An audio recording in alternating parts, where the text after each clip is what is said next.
Welcome to the Mercy Cast, where we're learning the art of compassion through the adversity of life.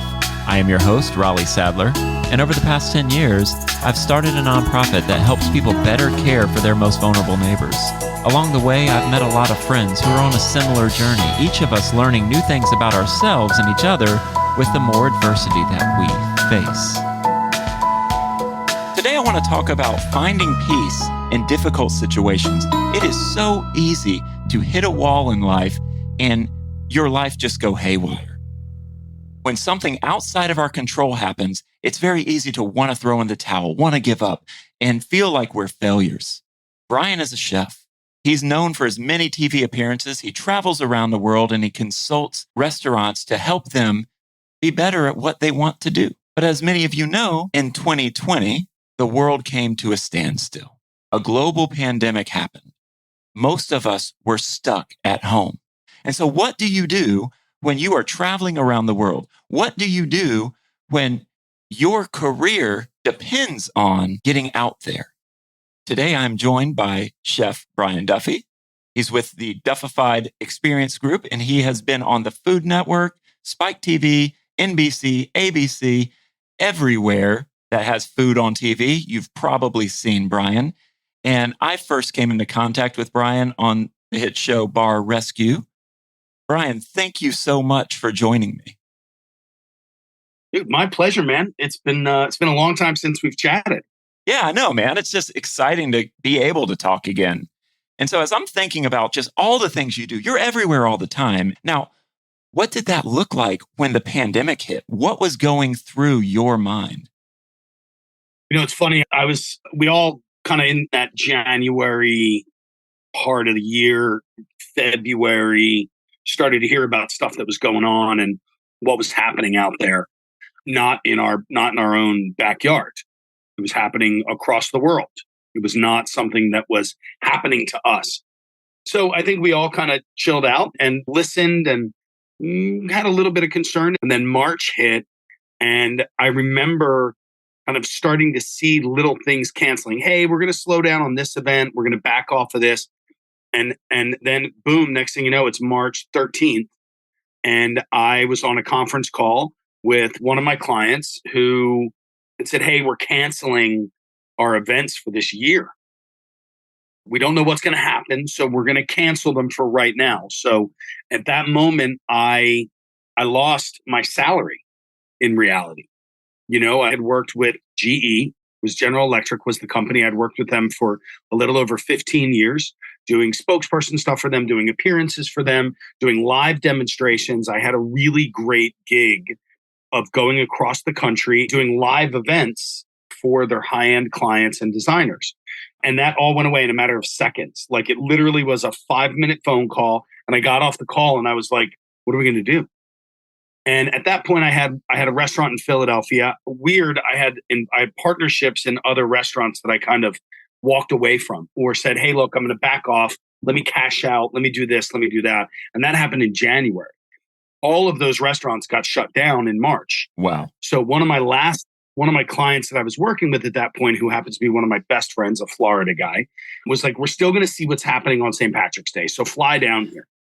So I flew down to Fort Myers on March 13th or 14th, went down, and it was just a super weird vibe. Like we didn't know what was going on. And I remember being afraid to get on the plane, which I never have fear of planes. I got on the plane and I landed in Fort Myers, Florida, and my buddy picked me up and he handed me like a box of masks, a box of rubber gloves, and OR wipes, like one of those big pull removable things that they use in the operating room after operating on people to clean the surfaces. When I checked into the hotel, and the first thing I did was wipe down every possible surface that was there. And I just remember being like, Jesus, like this is craziness. This is craziness right now. Yeah, this is not the way it's supposed to be. Event, no, not at all. And then it was like on March 17th, everything got shut down. Like March 16th was really where the government said, everybody's got to shut down, stay home, don't go anywhere. And I was in Florida. So we did a very random appearance And I flew home the next day on March 18th, and I walked into the airport in Florida after everything's now completely shut down, except for these going out flights. And I had a mask on my face. I had a hat. I had glasses.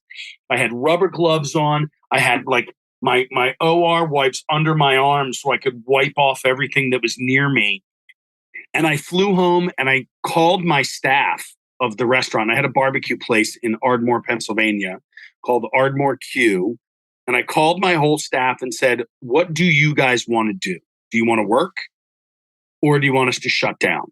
And 95% of the crew of my restaurant said, we're going to work. My daughter was the only one who didn't because my ex-wife, her husband, works in a hospital. So Fiona was like, I'm not comfortable coming in and then going home to mom's at the same time if there's a potential for Michael getting sick. So Fiona really was the only one who didn't work in the restaurant during those first 3 months. And at that moment, every single restaurant had to make a decision about what they were going to do. So I'm trying to deal with clients. I'm trying to run my own life. And I'm trying to figure out how I'm going to pay my bills after losing one of my biggest clients that I've worked with over 15 years. So it was literally like a come to Jesus moment. What do you want to do? How are you going to do this? And I think that being a chef puts you into a different situation in the ways to handle adversity, the ways to handle stressful situations. We can't freak out because then we don't solve the problem. So we literally have to come up with a solution on the fly and make it work. So we literally pivoted week after week after week for everything that we did. And that was kind of where everything just kind of exploded on many levels for me. Professional, personal, pretty much everything. Pandemic was probably my greatest 2 years of my life. So, yeah. And that's fascinating to hear because so many of us remember that when the pandemic hit, everyone was freaking out about restaurants. What's going to happen to those working in the service industry? What's going to happen to those who don't have anything else to really fall back on? They're servers. What are they going to do? Where are they going to serve? And then I remember in New York at the time, a friend of mine was just like, yeah, there's this bar and they just started sending out 32 ounces of beer to go, or these people are really focusing on carry out. And everyone had to pivot because yes, we were all collectively uncomfortable. We were all nervous. None of us were certain about the future. And it's so interesting because this is such a make or break moment. And I'm picturing your conversation with the staff at Ardmore Q kind of like a Braveheart / Goodwill Hunting moment. Was there like, oh, Captain, my captain, were they standing on their desks or what happened in that moment? They were all, everybody was like, yeah, we're good to go because everybody wanted to work. That was the thing. They were going to make more money working. So let's be realistic about what happened. And one of the benefits that came out, first off, the minimum wage for tipped employees in the state of Pennsylvania is $2.83 an hour. Okay. So when I get cash tips, those cash tips typically would go into the pocket. The credit card tip, not me, but staff, restaurant staff. Cash tips typically would go into the pocket. Credit card tips were declared. So if I made $1,000 a week pre-pandemic as a server, and then pandemic hit, when you go to file for unemployment, it's based off of how much you've made in the past couple of quarters is the way that unemployment works. Right. So if I declared that I made $25,000 in the year, then I was going to receive unemployment based off of $25,000 in the year. So all of those people then started to get their unemployment and it was like $383, they're getting $385 based off of what they were making before of $1,000. Whereas if we would have paid the employees more money, they would have ended up making more money through the pandemic without the stipends and all the other stuff, just on the unemployment section, if they would have declared what they realistically made. So a lot of people were like, I can't believe that this is what's happening to me after working in the hospitality industry for 10 years. I'm getting an unemployment check of $385, whatever it works out to be. So we, as the restaurant industry, truly had to pivot into a different world. We had to pay our employees better. And we had to really take advantage of what was going on with the situation. And that's what I did. I said to all my staff, you're guaranteed 40 hours a week. If that's what you want to do, you can work as many hours as you can. I put my sous chef went on salary. One of my other cooks went on salary. We took care of those guys. And then my front of house staff was still hourly and tipped. But we split tips amongst the whole restaurant at that point. That was one of the first things that we did. We made a lot of changes to the way that happened. But my staff was really excited to be able to continue to move forward. And we followed all protocols, man. I mean, we had tents outside where people could walk up and place their orders. We had, our staff was behind glass. We had rows. We were constantly washing hands. I mean, our staff was like taking gloves off in between and washing in public because we wanted everybody to see that that's what we were doing. And then one of the big things was because the hospitality industry was hit so hard, we started to do a thing called staff meal, which staff meal in the restaurant is when we feed the crew. One guy or girl typically makes a meal. We put it on a table. Everybody walks over. If you've ever seen the movie Burnt or Chef, you see what a staff meal is. One person or two people make a meal. They put it on a table. Everybody walks over. You grab your food. Usually you sit around and you talk and you go through that. Well, what we did with that was you could buy a staff meal for $10 and that would feed 3 hospitality workers. So we put Post-it notes. We had Post-it notes all over the window. You could walk in as a hospitality employee and take a ticket down, and you'd be able to get a staff meal for free. So we would feed you. We had, and it was half a chicken. Sometimes it was a quarter rack of ribs with 4 sides and French fries. Like, I had people that would come in with their families and they walk in with 4 people and they show me their last paycheck of a restaurant that I know that closed 3 weeks ago. And we would give them 6 meals. Like, here, eat these today and take these home and eat them for tomorrow. So we got into that. And then from there, we started getting into feeding hospitals. Fox News picked us up and started talking about us on Fox News. And then I had corporations calling me, hey, we have $500 raised to help feed frontline workers. And it just kind of kept this tier going. So my staff stayed busy over and over and over and over again.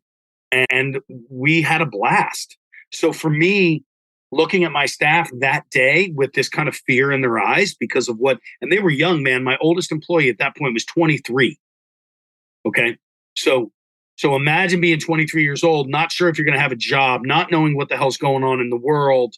You can't go out. You can't go anywhere. So we maximized everything we could inside the restaurant. It was awesome. We had a blast. It was just one of my favorite times. That first 3 weeks of constant pivot was unbelievable. I fell more in love with the restaurant, my staff, cooking, barbecue. Every part of it was a growth experience for me. Now I feel like you are describing the plot to the movie Chef. You're falling back in love with what you do during a very heinous and horrible time for so many in the service industries. And it's interesting. I didn't even know this. I didn't know that Fox News picked this up. I didn't know that you started small with the needs that were in front of you. And that's one thing I say with my organization, Let My People Go, all the time, is if you want to fight global injustices, start with the things that are in front of you. Start with the needs that present themselves to you and pull that thread to see where you're led. Like, see what's going on. Yeah. And you, in a real way, took a vulnerable group of people, restaurant workers, and said, hey, we want to help those who are in the hospitality industry. And then you're caring for first responders. You're giving people good, delicious comfort food. And I love how this moment that impacted all of us, that could ultimately end our forward motion. It could send us into depression. You saw that as an opportunity and you led scared workers to ultimately seize this opportunity. And so as you were doing that, what did finding peace look like? Honestly, it was, for me, at the end of every day, I loved that I could get into my car and drive any direction and not see another human being. There was something about what I felt was a total reset. We had an opportunity as a race, a human race, Because when in the world when in our lifetime, can we remember a time where the entire human race had one common goal, which was to not get sick and not get other people sick? And it's why we started to do things like, My Way, the Highway, one of the things I told you about, which was a $5 hamburger that changed every single week. And we did everything. We put frozen smoked brisket fat that we ground up into burgers. Like, we went all out, but it created a sense of community. And then from that community, I was able to start to reach out in a bigger circle. So my circle went from Argyle Avenue to now moving up to Lancaster Avenue, to now moving up to King of Prussia. Now it was like I started really small with my neighbors, and then we grew from that point. And that was a piece for me. But the other part of that came to our entire world was resetting itself. They were saying, there's scientific facts that are showing that animals that were going extinct actually became off of the extinction list because there was no human involvement. That the earth, geologists were hearing things happening inside the core of our earth that we had never heard before because it was so peaceful up on planet Earth. And there was so much opportunity to better ourselves. And for me, I started a routine of meditation. I started a routine of a little bit more of a spiritual angle to things, really a much more thought-provoked rather than reactionary response to things, which is what we've all been used to in so many years, is reactionary. So it put me in a really calm, peaceful. I was hiking. I started skiing again. I was mountain biking all the time. My top was off my Jeep. As every opportunity, I started dating. Like, it was unbelievable. And it put me into a really great mindset. So I found a tremendous amount of peace out of that. It's so interesting too, because we think that just because something is uncomfortable, that means it's bad. We think that our comfort should be prized above everything. We have to protect our interests. We have to protect our comfort. And the pandemic was a reset in that way. Like, all the things that we had been used to are now taken away. And so what are we going to do? But what is interesting about what you were saying, like, so much of it comes down to, it's on us to find peace. It's on us to ultimately look for things that we need. If we have a need that is not being met, then we have to figure out how to meet that need. And so I love how you're saying, I started with the people around me. We built a sense of community, and then we built out. So many people focus on, I just need to have the biggest thing right now. And they're not focusing on the actual people. They're focusing on programs. They're focusing on their fame, their ego. But you're saying there are people in our community who are suffering, who need a good time. So I'm going to create the my way and the highway. And if those people come in and want to get mad because I put onions on a burger, it's my way or the highway. You know the drill. You know the rules. And everybody, we had an unbelievable community support around us. People were flocking to get into the restaurant. They were dying to get in, not dying, but they were flocking to us, whether it was over the app, whether it was online, whether it was phone calls, whatever it was. And there were a lot of really negative people that I kicked out of the restaurant. Hey, do me a favor. Don't ever come back in here again. You're not welcome in here because we're trying to create a sense of community around here, and you're a negative person and we don't want you here. And that's how I started redoing the way that the online reviews were happening. We would have a tremendous amount of online reviews. Well, I was in the restaurant almost every single day. So I knew what orders were what and who was talking about it. So if you gave us an online review, we would review you back. And there were multiple times that we had people. Like, I had one guy, my wife loved the chicken. My son thought the ribs were the greatest thing ever, but I had the brisket and it just wasn't that good. So I'm giving you 1-star review. And we're saying, well, hey, I can't wait to see your son and your wife again, but don't ever come in the restaurant. We don't want you. It's just not the world that we live in. So we got to a point that we had to kind of curb what people thought was normalcy of negativity. We had to curb it. And we curbed it really hardcore. I had people throwing things at me because I kicked them out of a restaurant because they called one of my employees a fat pig. Okay. Well, guess what? You can leave. You're not allowed in here. And I walk in front of them and I slowly push them out the front door. Don't ever come back here again. And then you're going to go online 13 seconds later and give me a review on Yelp. Okay. Well, here's the video. Let's do that. I pull it up from it was, there were so many people that were trying to wreak havoc on people that were just genuinely trying to live. And so we took advantage of that. And unfortunately, it gave us more social media than we actually needed in that way, because we didn't want to be known as the negative place.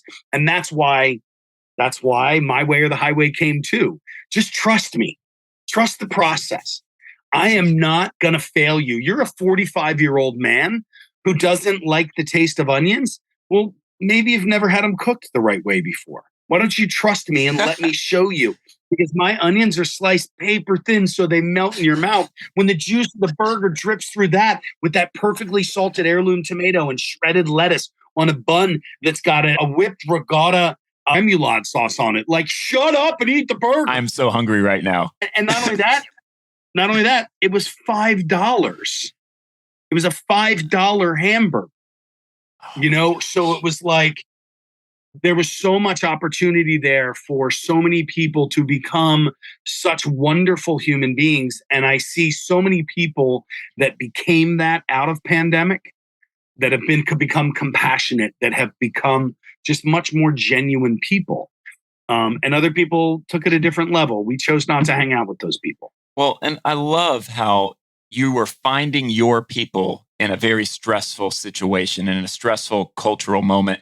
But you were also, you were setting boundaries. You were telling people what was okay and what was not okay. Yeah. And honestly, in a lot of ways, you were reinventing the dining experience around the needs of the moment. You weren't saying, because you've heard this, you've been in this industry for a very long time. You've heard the customer's always right. I've worked in several restaurants. One thing I've learned, they're not all the time. But we do want to give customers a great experience. We want to give them something that they can't have. We want them to know that life may not be as dark as they feel like it is in this moment, that there is something to hope in, there is something to hope for, and you're giving them a taste of the world that they ultimately want. I mean, when you were describing that hamburger, I'm like, yes, please. Like, I haven't eaten yet, and I want that so badly. Yeah. But you're building a community, you're growing in peace as you are finding kind of your foothold in that. And I think that's beautiful. And as I'm thinking about what our listeners are thinking right now is, I love your stories. I love what you've experienced. Do you have like one or maybe a couple of ideas of ways that people can find peace in the difficult situations that they're facing?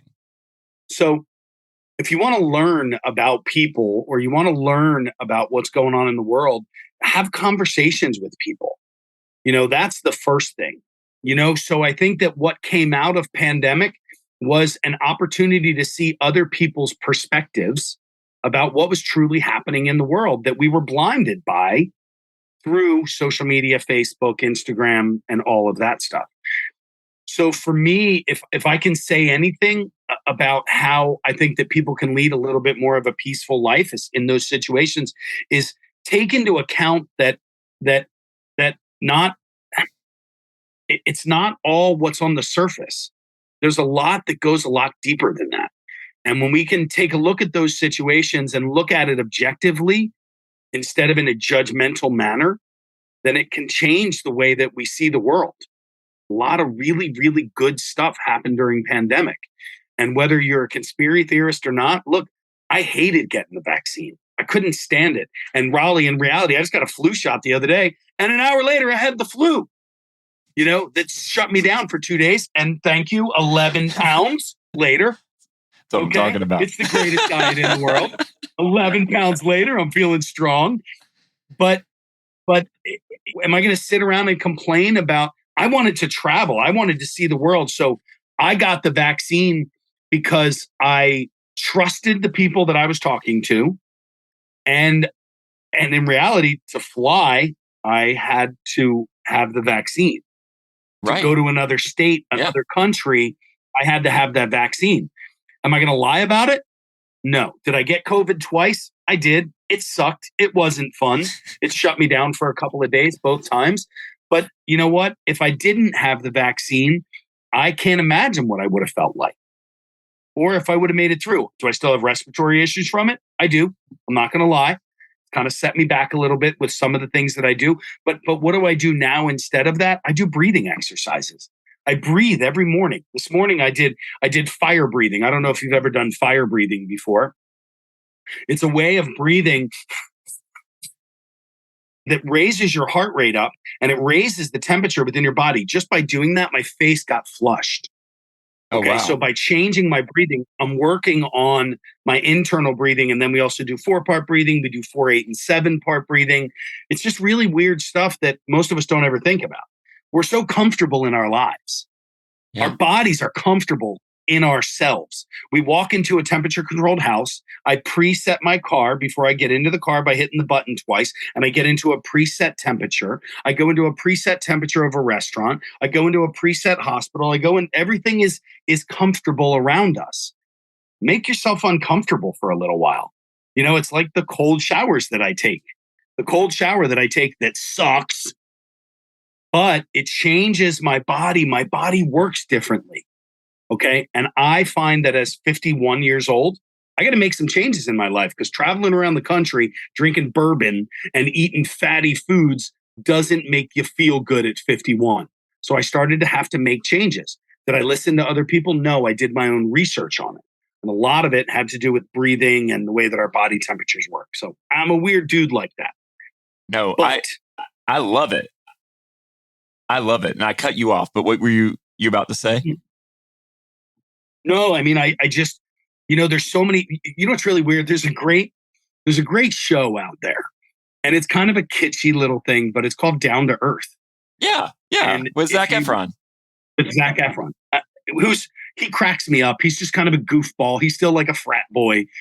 And I really like Darren. I think he's awesome. But the second season was probably one of the more beneficial seasons to me. Because they're in the pandemic. On a level because of pandemic, but also because he spent 3 months living in Australia during pandemic and learned, and we got to see different companies that are growing. Like one company is making plastic wrap out of potato byproduct, which by the end of 23, this product is going to replace plastic at the same exact price using the same equipment. How are we as a community not going to embrace that? If you're not, then you're just, it doesn't make sense to me, that, and there was a lot that had to be said about the way the earth works and the way that breathing and all of that stuff is taken into account. If you get a chance, take a look at the show. It's kind of kitschy. It's kind of cute. It's kind of fun, but it's very informative and very educational. And it's something that has to do with every single one of us. That old, what was it? I don't know when the mantra came out or when this tagline came out, but think, act locally, think globally is really a pretty poignant statement. Mm-hmm. If we all take our little world that we live in and we start to cultivate that and do things a little bit differently, then we can influence other people, not to think the way that we do, but to think outside of the box. Because I don't think we're thinking individuals as much as we used to be. We are so used to being told what to wear, what to buy, what to eat, what to drink out of, where to go. We need to think a little bit more for ourselves. And to me, that's what I did during pandemic. I thought to myself, I need to get the hell out of Dodge, Raleigh. I got to go somewhere else besides Ardmore, Pennsylvania. And by doing that, it opened up my mind to different people, different worlds, different experiences.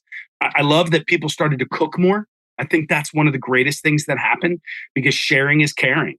Yeah. I make soup at my house or a meal at my house and I put everything in quart containers and my neighbors laugh at me because I walk around the neighborhood and give out soup.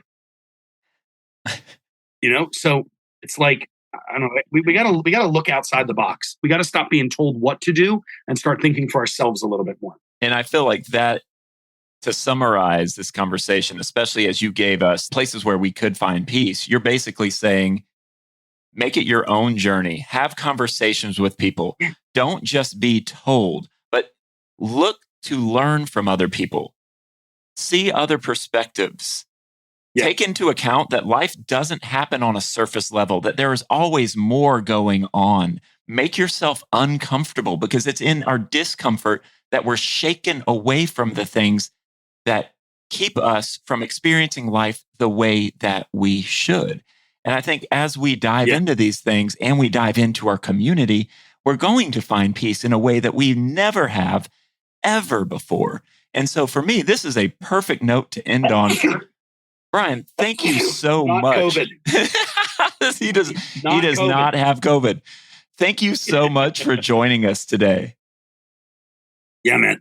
Absolutely my pleasure. And we need to, start with our communities. And I mean, look, the barbershops are going away. You know, the beauty salons are going away, where we used to get our information, where we would talk about things. We would debate openly about stuff. Now it's fighting. Now it's just fighting. Right. I don't like you. You dyed your hair red. Yeah.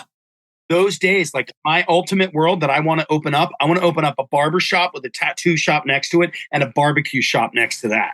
So you can go in and eat some barbecue, get a tattoo, sit down and have a conversation while you get your beard trimmed. Well, Brian, thank you so much. And yeah, you just gave us so much to, I'm going to make this pun. You gave us so much to chew on today. I love it. Shoot, you can pun it all day. I'm good with that. Dude, I'm all about puns. Anyone who knows me will know that they're like, those are dad jokes. I'm like, okay. They're great. That's fine. Yeah.